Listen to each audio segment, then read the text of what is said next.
Shadowing. Deep-sea mining pros and cons for Pacific region.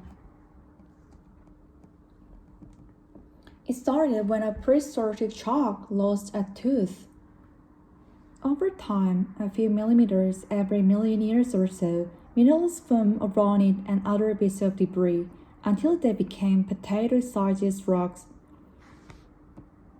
Eventually, billions lay dormant on the seafloor until in 1873, the HMS Challenger retrieved one its sailors described as peculiar black oval bodies on a scientific expedition. We now know these rocks, called the module, are rich in valuable metals like cobalt, manganese, and nickel. All are vital to transition to a green energy future. These used in batteries, solar panels, wind turbines, and electric vehicles. But the process used to collect them is controversial.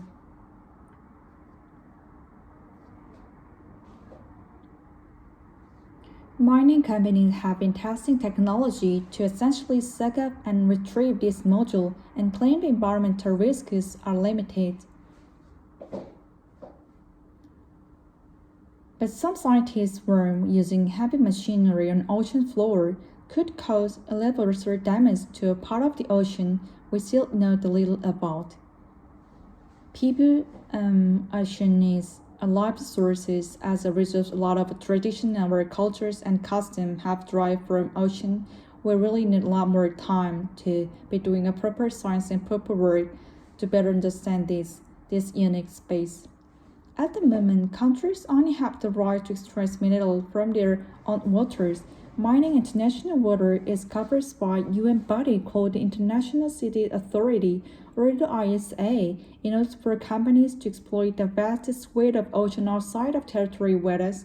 They need to be sponsored by member nations. The idea is that any profit drawn from these international resources should be shared among member states. Around 30 exploitation countries has been granted by ISA, but the agency is yet to decide on regulatory framework to begin commercial operation. Pacific nations are divided over the issue. Some, like vulnerable Fiji, are leading the push to have more material posts until more is understood. The issue for me is band in the science and the preparatory framework and Pacific Islands involvement and participation in that process is missing. Nauru is one of 3 Pacific countries, alongside Tonga and Kiribati, currently holding an exploratory license with a company called the Middle Company to work in a claim and clipper zone, a vast area of ocean reach in module. Our researchers sit on the floor like golf ball on the driving ring. Gerard Berry is the company's CEO. He says deep-sea mining is giving Pacific nation agency in the fight against climate change. Typically, what has happened in the past are these opportunities are developed by Western developed countries, and so this is opportunity to share those benefits in a much more equitable way. Mr. Berency said demand for battery metals grow, so too does the environmental and human cost of mining them. At the moment, we focus on getting those metals from some of the best habitats on our planet. We push into our rainforests, we destroy indigenous communities and going to part of the planet with lost life. But most life is not a bad starting point, but many remain unconvinced. And the promise that deep-sea exploration will help benefit for humanity is met with skepticism by many Pacific Island communities.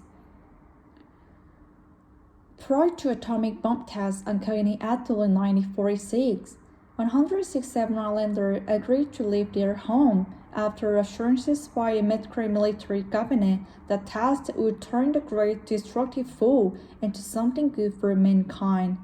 Destructive flying by colonial power has also not been forgotten. The experience of land-based mining such as Papua New Guinea ought to understand because it's environmentally catastrophe. Mr. Bering says it will be royalty and taxes paid to a sponsor nation of commercial mining is approved, but exactly how everyday Pacific Islanders would benefit is unclear. And think about it, most Pacific Islander, people who live in, disconnected from what is happening in the boardroom of corporate entity, making decisions in powerful places such as New York or London without any kind of input from people those livelihoods are going to affected by this very new frontier extractive sector will never telling the implications.